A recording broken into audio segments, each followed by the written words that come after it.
Então, mas numa operação como essa, que foi uma operação de guerra, tem coisa que a gente tem que passar por cima, tem coisa que a gente tem que fazer funcionar a qualquer custo, porque tem cidadão morrendo.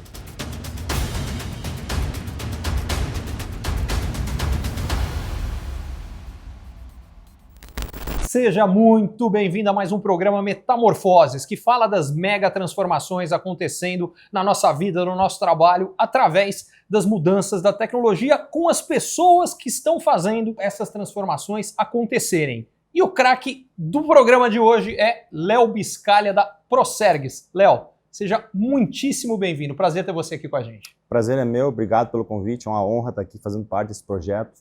Parabéns aí pela iniciativa. Obrigado, e eu já vou direto ao assunto. A história que eu ouvi é o seguinte: foi graças a você que, no meio daquele caos que rolou no Rio Grande do Sul, quando a gente teve o desastre natural, as enchentes, se não fosse você, não tinha um servidor que tinha recebido salário. É verdade essa história? É verdade. A gente faz parte de uma equipe muito grande lá, são mais de 1.200 funcionários na empresa, na Procergs. A Procergs ela é o centro de tecnologia de informação e comunicação do Rio Grande do Sul. Uma empresa estatal do estado que foi criada para esse fim, né, para fazer transformação digital no estado do Rio Grande do Sul. Uma empresa que tem mais de 50 anos de história, completou agora 51 anos no ano passado. Mas conta do que foi essa aventura de garantir que ali no meio do caos os serviços públicos continuassem funcionando e particularmente essa questão da folha de pagamentos. Nosso foco basicamente é desenvolver, hospedar e dar manutenção com os serviços públicos para o cidadão. E foi um impacto grande, realmente. Aconteceu o improvável lá. A gente já tinha mecanismos de proteção. A Procergs ela já vem aí há alguns anos já implementando um ambiente de contingência, um disaster recovery que a gente chama, tanto em data center físico quanto em nuvem. A gente já vinha numa toada já para poder manter a alta disponibilidade dos sistemas, mas infelizmente com esse evento todo aí a gente teve um alagamento que impactou a parte elétrica do data center. A Procergs ela é um prédio que tem 3 pavimentos.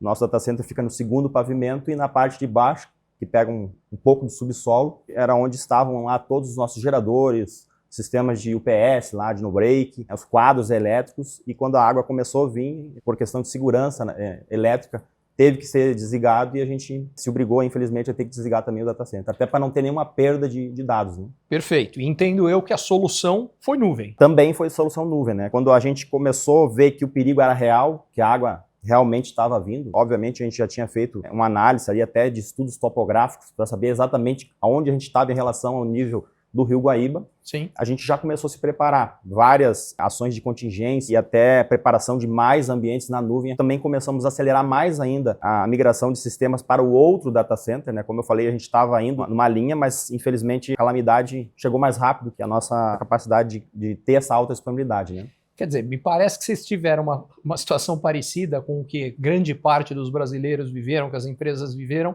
quando veio a pandemia. Até sexta-feira, todo mundo trabalhando nos seus respectivos locais de trabalho. Segunda-feira, não tem jeito, tá todo mundo em casa. Vocês tiveram que fazer a mesma coisa. De repente, vocês tiveram que acelerar uma série de processos que estavam acontecendo. Como é que foi isso? Basicamente, a gente começou a mandar para a nuvem os principais sistemas, né? A gente, infelizmente, sabia que ia precisar de muitos serviços, principalmente segurança pública, identificação de corpos, com IGP, Polícia Civil, Polícia Militar, bombeiros. Esses sistemas eles foram priorizados e até com a ajuda da equipe de desenvolvimento, eles tiveram que ser adaptados de alguma forma para que a gente já mandasse para a nuvem. Então a gente mandou todos esses principais sistemas já de imediato para a nuvem enquanto a água estava vindo, que a gente precisava de ganhar tempo. E, enfim, o que a gente conseguiu replicar, principalmente desses sistemas aí, a gente replicou. A questão da folha de pagamento foi mais longa a história. Na verdade, toda a nossa ferramenta de backup, ela estava sendo feita no data center principal. A gente ainda não tinha uma redundância completa desses dados, né? A gente tem neste equipamento, é um equipamento da Oracle, que a gente hospeda praticamente todos os 60% dos bancos de dados, entre eles a Secretaria da Fazenda, a Secretaria de Planejamento, tem todo esse sistema do RHE, que a gente chama, que é um sistema onde tem toda a base de servidores, base de pagamento, enfim. Mas o primeiro sistema que foi impactado no dia que a gente teve que desligar, importante dizer que a gente teve uma casa de bomba que foi fundamental para o desligamento, que foi a casa de bomba da Rótula das Cuias, que a gente chama lá. Essa casa de bombeamento, ela parou, a concessionária de energia avisou que teria que desligar, porque tinha risco. Quando essa casa de bomba ela parou, o prefeito emitiu um alerta dizendo que aquela região ia ser inundada de forma rápida. Sim. A gente já estava dormindo na Procergs há uns 3, 4 dias, literalmente de rodo, tentando afastar a água do jeito que dava, né? Com bombas, com caminhões, com patrolas fazendo barricada. cenário de guerra mesmo. Quando a gente teve que desligar o data center, o primeiro sistema e mais impactante que a gente teve foi o sistema de finanças públicas. Ele é um sistema simplesmente que toda a parte de contabilidade, toda a parte de recebimento de recursos federais, repasse para os municípios, ele roda nesse sistema e ele ficou impactado. Então, num primeiro momento, a primeira coisa que a gente fez foi tentar restaurar esse backup e colocar esse sistema em funcionamento. Para isso, a gente teve que desmontar equipamento, levar de barco para outro data center, montar do outro lado, restaurar a backup e fazer funcionar. O segundo sistema também que foi bastante impactante foi esse que tu falou da folha de pagamento. Esse aí é um sistema que mais de 200 mil servidores dependem dele. E pelo que eu entendi, você falou, quer dizer, ele estava fisicamente no local onde aconteceu o alagamento, mas imagino que também estivesse na nuvem. Foi por isso que funcionou, ou não? Não, a gente mandou para a nuvem nesse processo. Neste momento, quer dizer... Nesse momento. E o que acontece ali, tá? A gente tem muitos sistemas legados que ainda não são portáveis, exige desenvolvimento para ser portável para a nuvem, né? Claro. Muitos sistemas legados. A gente está indo nessa escalada, mas esse sistema é um sistema enorme, muito dado, e a restauração ela consistiu em um link de instalação de fibra ótica direto com a nuvem da Oracle, a gente subiu. Perfeito. Para que a gente pudesse subir de forma rápida o backup da folha de pagamento. Quer dizer, eu acho que aí o que acabou sendo fundamental para permitir essa agilidade é que vocês, quando escolheram, enfim, parceiro, vocês tinham um parceiro que tinha a possibilidade de fazer isso relativamente rápido. Imagino que devem ter sido importante nesse processo também, é isso? Com certeza. Nós tivemos importantes parceiros nessa calamidade que foram fundamentais, como Oracle, IBM, Microsoft, os principais fornecedores de tecnologia do mundo aí estavam presentes lá com a gente o tempo inteiro e nos auxiliando, né? Porque nessas horas a gente esquece um pouco do contrato. A gente tem uma relação comercial, obviamente, com mais de 200 empresas, né, que fornecem as soluções, mas a gente nota nesse momento como é importante as empresas de tecnologia, esse papel social que elas acabam tendo também. Entendeu? E aí eu acho que é fazer jus ao nome parceiro, né? Exatamente. Porque é nessa hora, na hora de uma necessidade extrema, que cabe uma atitude de fato de parceria. É muito importante ter a parceria dessas empresas, como eu falei, tem um papel social, e a gente teve alguns exemplos ali que foram fundamentais, né? Esses equipamentos são equipamentos com muita tecnologia, equipamento de alto custo, né? Então a gente contou com o apoio dos principais fabricantes para ajudar a transportar esses equipamentos também, para ajudar a religar lá no outro data center. Isso aí foi fundamental. A gente também fez uma operação de transporte de fitas de backup com o avião da Força Aérea também. Sim. E nós trouxemos 160 fitas de backup aqui para Hortolândia, no data center. Sim. Aqui. Então a gente restaurou um ambiente de mainframe ali, que a gente precisaria também, deixamos como uma segunda alternativa também aqui em Hortolândia. Nesses momentos de grandes dificuldades, em geral, surge esse senso de comunidade. Você contava mesmo como os parceiros de tecnologia fizeram isso em relação a vocês, mas acho que ainda mais a população que está lá, porque essa mesma pessoa que está passando pela dificuldade está vendo a dificuldade das pessoas em volta delas. Né? As pessoas elas tiveram que se superar. A última alternativa que as pessoas tinham ali na parte de tecnologia era a gente. Então a gente não podia se dar o luxo, vamos dizer assim, de descansar. Muitas equipes viraram na madrugada, restaurando aplicações, e essa parte do controle emocional foi bastante importante. A gente teve algumas baixas na equipe aí que realmente tiveram que ir psicólogo, ninguém estava acostumado com uma dificuldade daquela forma. A pessoa está muito acostumada a trabalhar com manual, Sim. com boas práticas, e nessa hora não existe manual. A gente tem que improvisar muito, e eu acho que o meio militar, né, o militarismo, ele me deu essa experiência, talvez por sorte, né, porque eu estou na Prosegs faz um ano, e fui contemplado com esse evento. Eu acho que eu estava na hora certa com as pessoas ali. Curte aqui. Não deixa de assinar o canal. Além disso, clica no sininho, porque tem muito conteúdo bom vindo por aí. Você precisa receber tudo. E deixa para mim até agora o que você achou de mais legal do que você ouviu. Está me ocorrendo uma outra coisa aqui. Porque uma coisa é a experiência que cada empresa e as pessoas da empresa têm, mas aí talvez tenha uma outra importância dos parceiros. Entre os parceiros que vocês estavam, tinha algum ou alguns outros que viveram outras experiências parecidas, que tiveram que lidar com alguma situação, seja alagamento ou qualquer outra, que os forçou a fazer esse tipo de migração muito rápido, que, portanto, talvez eles já estivessem melhor preparados para fazer isso? Tem vários casos. A gente conversando com esses principais fabricantes, eles comentaram, né, várias catástrofes também nos Estados Unidos e... Foi o que eu imaginei, porque empresas globais, em algum lugar, isso deve acontecer, né? E diga-se de passagem, agora a experiência deles aqui também vai ser útil em outras situações, né? Esse case da Prosegs, eu já apresentei em alguns eventos aqui, até a convite dos próprios fabricantes, a gente escreveu vários cases, e ele está sendo realmente um exemplo que eu até nem imaginava que ia ter tanta relevância, assim, dentro do meio de tecnologia como se tornou, né? Então o pessoal tem ficado bastante impressionado do que foi feito no tempo que a gente conseguiu levantar as aplicações, pelo menos as principais aplicações. A gente ficou lá praticamente 18 dias parados, né? Mas boa parte desse tempo foi porque a gente a gente comprou mais de 30 toneladas de equipamento aqui de São Paulo, e muitos equipamentos tiveram que ser fabricados, né?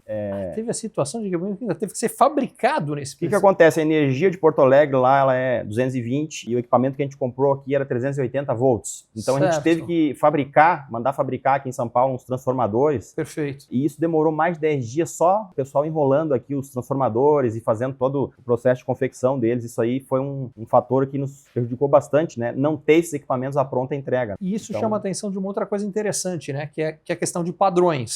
Que quanto mais você tiver usando, sejam equipamentos, sejam tecnologias, seja o que for, de padrões, quanto mais universais eles forem, menos vulnerável você fica nessas horas a períodos de rompimento. O que não for padrão vai demorar mais, vai dar mais trabalho para você conseguir voltar a operar. Tá correto esse meu raciocínio? Com certeza. Foi um azar mesmo da própria energia de Porto Alegre ser daquela forma. Sim. Se fosse talvez 380, dei um exemplo aqui, né? É. Porque os equipamentos eles já estavam aqui. A gente comprou, seria 2, 3 dias para eles estarem lá. Já tinha pronta entrega. Perfeito. Mas quando eu preciso de um transformador que não existe no mercado, até porque isso não é uma coisa comum. Agora, Léo, você me contava antes que em 9 dias, corrija se eu estiver falando os números errados, passou por Porto Alegre o equivalente ao volume d'água que normalmente passaria em 18 semanas, é isso?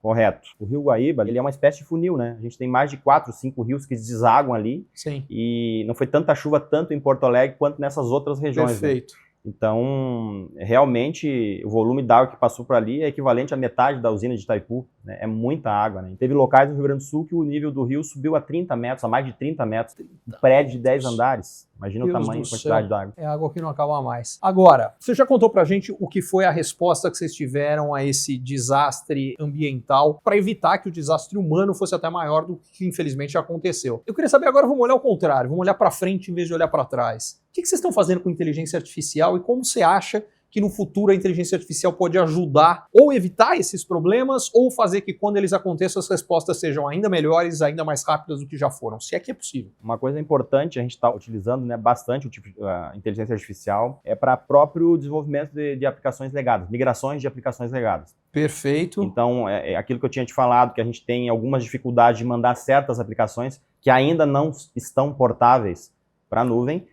A inteligência artificial ela ajuda a acelerar em mais de 80% a rapidez, no caso, de desenvolvimento. Então, esse é um dos exemplos que a inteligência artificial vem até para acelerar e a gente ter mais... E isso é desenvolvimento próprio de vocês ou os parceiros estão participando disso também? A gente tem os dois modelos. Os dois casos. A gente tem um modelo onde a própria Procegs ela faz o desenvolvimento, que é a grande maioria, e a gente também trabalha com squads de fábrica externa, fábrica de software externa, que estão atuando basicamente em migração de legado. Então a gente já começou, né, é uma outra área, não é a minha área, mas a gente já está utilizando inteligência artificial. Outro exemplo também de inteligência artificial que a gente vai utilizar, já está utilizando, é IA generativa, né? Sim. Enfim, é uma... Mas vocês estão usando isso nos serviços imagino eu, a população? Ou... Isso, está aumentando cada vez mais, né? A gente está pretende fazer um broker de inteligência artificial, onde a gente pluga vários motores de inteligência artificial neste broker. Esse broker tem toda uma camada de segurança, onde ela acessa todas as aplicações, os dados do data center. Também existe uma camada de curadoria também desses dados, para que a gente consiga criar assistentes de inteligência artificial para interagir com a população. Perfeito. Pô, isso vai dar uma mudança na agilidade, na efetividade dos serviços públicos brutal, imagino eu. Quanto tempo você acha que leva para, não sei se até já, imagino que talvez vocês já tenham alguns casos em implementação e vários outros em desenvolvimento? Tem bastante casos já que já está funcionando. Teve lá na Procegs na semana passada um desafio de inovação. As próprias equipes da Procegs, elas lançam ideias, essas ideias elas entram numa competição. E esses projetos, quando aprovados pelo cliente, eles entram realmente em desenvolvimento. Então, tem várias iniciativas na área da saúde, na área da mobilidade urbana, na área da educação, para fazer predição, por exemplo, de como é que está aquele aluno, se ele tem uma probabilidade de rodar ou não de acordo com o desempenho que ele está tendo, qual é o assunto, qual é o atributo dele que precisa ser trabalhado.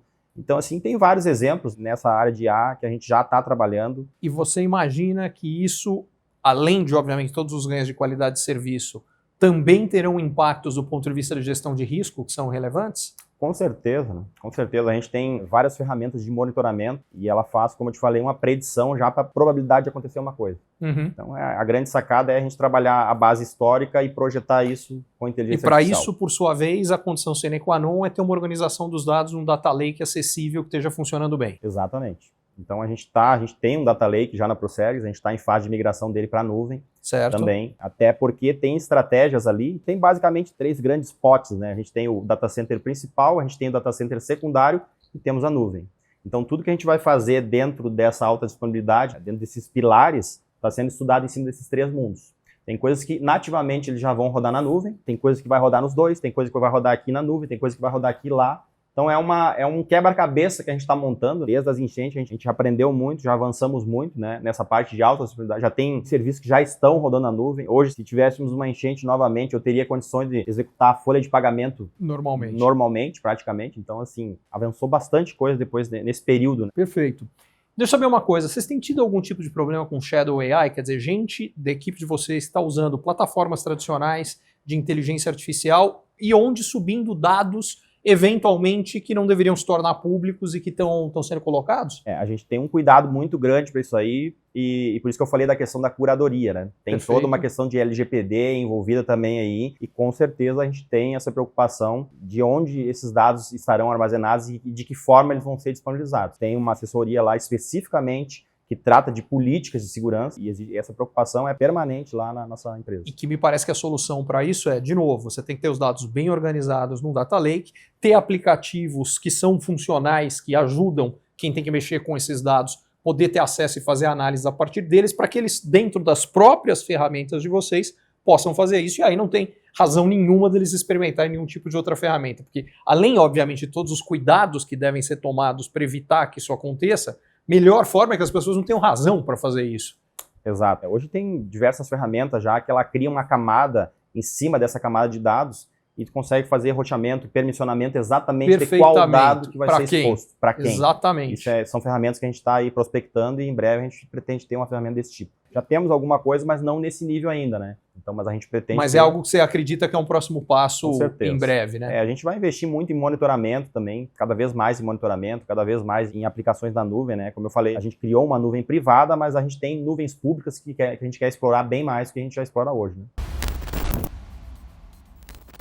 Curte aqui, não deixa de assinar o canal. Além disso, clica no sininho, porque tem muito conteúdo bom vindo por aí. Você precisa receber tudo. Agora deixa eu saber uma coisa, porque eu imagino que um dos aprendizados que vocês devem ter tido é que várias das coisas, dos processos normais que vocês tinham, com todos os cuidados, implicavam em prazos, obviamente, muito maiores para fazer várias das coisas que vocês acabaram conseguindo fazer em prazos que são frações disso.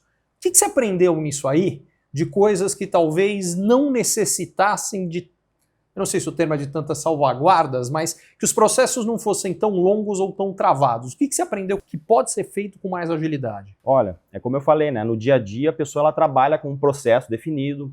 A gente tem algumas práticas de ITIL, que é um framework para gerenciamento de serviço, e ali todos os processos são estabelecidos e implantados numa operação normal. Então, mas numa operação como essa, que foi uma operação de guerra, tem coisa que a gente tem que passar por cima, tem coisa que a gente tem que fazer funcionar a qualquer custo, porque tem cidadão morrendo. Eu vou dar um exemplo de um sistema que a gente teve que subir lá, que é um sistema da farmácia de medicamento do Estado. O diretor da farmácia lá do Estado, ele precisava distribuir medicamentos de alto custo, medicamentos de esclerose múltipla, tratamento de câncer, e sem um sistema para saber aonde que aquela pessoa está, se ela realmente tem direito àquele medicamento, qual é a periodicidade, como é que o Estado ele distribui o medicamento, entendeu? Então, neste momento, a gente meio que esqueceu. E a contrapartida naquele momento é se você não fazer o medicamento chegar, as pessoas vão morrer, em alguns casos. Então, assim, a gente teve que atropelar, tocar por cima dos processos, que, como eu falei, de manual e... Então, mas esse é meu ponto. Ao fazer isso, o que eu imagino que deva ter acontecido? Algumas coisas devem ter dado errado, porque naturalmente acontece, é absolutamente normal, e outras, por outro lado, devem ter dado certo. Dentre as que deram certo, talvez haja algum tipo de padrão em que se percebe que, olha, isso aqui dá para fazer, a gente não fazia porque tinha determinados medos, mas talvez descobre-se que esses medos talvez não fossem tão reais quanto se pensava. Aconteceu isso? Aconteceu, a gente está colhendo bons frutos. Né, porque eu imagino isso. Eu imagino que vocês devem ter ficado mais produtivos depois. Não tenha dúvidas, isso aí que tu falou é uma coisa bem real, a gente está se reinventando e aprendemos muito, né? Então hoje, se a água viesse novamente, nós já estamos muito, mas muito melhor preparados. Tanto em termos de tecnologia, a gente já mudou várias coisas, quanto em termos da própria preparação das pessoas. porque elas acreditam que realmente aquilo acontece. Então vamos pegar isso e vamos tentar generalizar esse aprendizado para quem está assistindo a gente aqui. Riscos na vida há um monte e a gente não consegue estar o tempo inteiro preparado para absolutamente todos. Mas o que você falaria para as pessoas, primeiro, para como se preparar para riscos que são relevantes para suas atividades, no caso, cada um que está nos assistindo, e em segundo lugar, teve um risco que se concretizou e você não estava completamente pronto, agora você precisa lidar. O que você precisa saber para poder lidar com ele da melhor maneira possível? Além do processo tem que estar muito bem mapeado e todo mundo tem que conhecer esse processo, então ali tem que ser exercitado. Eu acho que teste de recuperação de backup a gente vai começar a fazer com muito mais periodicidade. Desliga de um lado e vê se aquilo vai ficar funcionando perfeitamente do outro lado. É um ambiente muito complexo que exige uma série de ações, né, que estão em andamento e que precisam ainda muito melhorar. Com certeza sempre tem oportunidade de melhorias, né? Léo, última pergunta. Você falou que o case de vocês tem sido contado em várias das grandes empresas de tecnologia. Nessas muitas vezes que você contou, o que mais te surpreendeu do que você ouviu das pessoas em relação ao caso que você contou? Mês passado, quando eu falei contigo lá, eu estive aqui em São Paulo, naquele evento da Oracle, foi o Tech Day da Oracle. Sim. E eu estava apresentando o painel e tinha o CIO lá da Pernambucanas. Sim. Tava eu aqui de um lado, né, o mediador no meio da Pernambucana. E cada um falou lá dos seus desafios e coisa e tal. Ele contou os desafios deles também lá, de manter toda essa parte de cartão de crédito, coisa e tal. Aí quando eu contei o desafio que a gente não estava conseguindo entregar um medicamento para a população, ele falou, realmente tu tá com um problema bem maior que o meu. Então, assim, tem sido uma experiência boa contar isso, né, para as pessoas. Por incrível que pareça, depois que aconteceu esse evento com a gente, eu tenho me encontrado também com outros diretores de outras prods do Brasil, né, de outras estatais, e eles falaram, cara, depois que aconteceu aquilo com vocês, a gente melhorou um monte de coisa internamente, né? Claro. Então, assim, todo mundo viu porque o seu caso foi razão de todo mundo resolver os problemas. Agora, interessante que, quer dizer, uma das funções que você está fazendo é fazer a pessoa que acha que está com um problemão descobrir que está com um probleminha, é isso? Então as pessoas estão se sentindo melhor quando vocês se veem. É isso. Gente, obrigado, Léo, muito bom conversar com você. E eu espero que esteja acontecendo com vocês todos a mesma coisa. Se você acha que está com um problemão, imagina o problema que o Léo teve que encarar e que conseguiu encarar, mais uma vez, com a atitude certa, com planejamento, com parceiros certos, dá para fazer. Vai lá e faz. Muito obrigado. Seguinte, curtiu esse episódio? Curte aqui para mim. Mais do que isso, clica no sininho para você poder receber todos os próximos. Marca e compartilha com mais alguém, porque tem tanto aprendizado importante aqui. Divide isso com mais gente. Obrigado, gente. Até a próxima. O iFood nasceu como uma forma de resolver um problema que era a experiência de pedir pizza em casa sábado à noite.